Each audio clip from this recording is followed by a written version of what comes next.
रामलीला नाटक लिखने के बारे में मेरे मन में ख्याल आया। 2013 में मैंने ये नाटक लिखा, प्रकाशित भले ही 10 साल बाद हो रहा है, लिखा था मैंने 2013 में, और इसका मंचन भी लगातार उसके बाद करता रहा।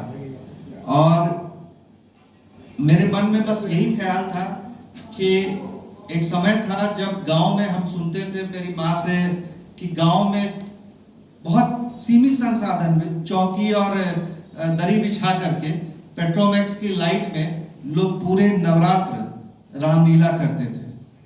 साड़ी धोती जिसके घर में जो इकट्ठा होता था उसी से रामलीला होती थी, बांस का तीर कमान बना करके। तो मेरे मन में ये इच्छा थी कि रामलीला हो, आज भी हो रही है, ऐसा नहीं है कि आज नहीं हो रही है, संख्या उसकी घटते जा रही है, क्योंकि रामलीला हमारी सांस्कृतिक विरासत है। इसका सिर्फ किसी धर्म से, ये हमारी सांस्कृतिक विरासत है। और अगर हमारी आने वाली पीढ़ी अपनी सांस्कृतिक विरासत को नहीं संजोएगी, नहीं संभालेगी, तो ये सब बिखर जाएगा। इसलिए ये रामलीला एक संदेश भी देता है, इससे सुंदर महाकाव्य आपको नहीं मिलेगा।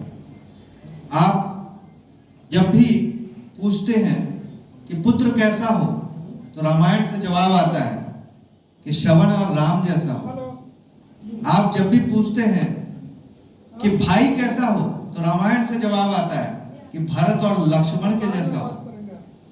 पत्नी कैसी हो, सीता और उर्मिला के जैसी हो।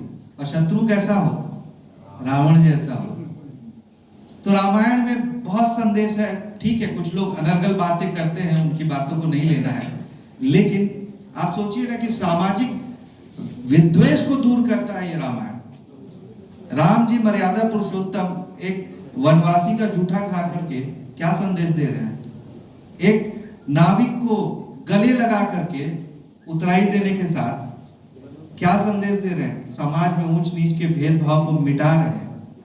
मेरी पुस्तक अभी तो ये रिबन खुलना है, लेकिन सर के पास एक कॉपी है, यहाँ भी आपने देखा होगा।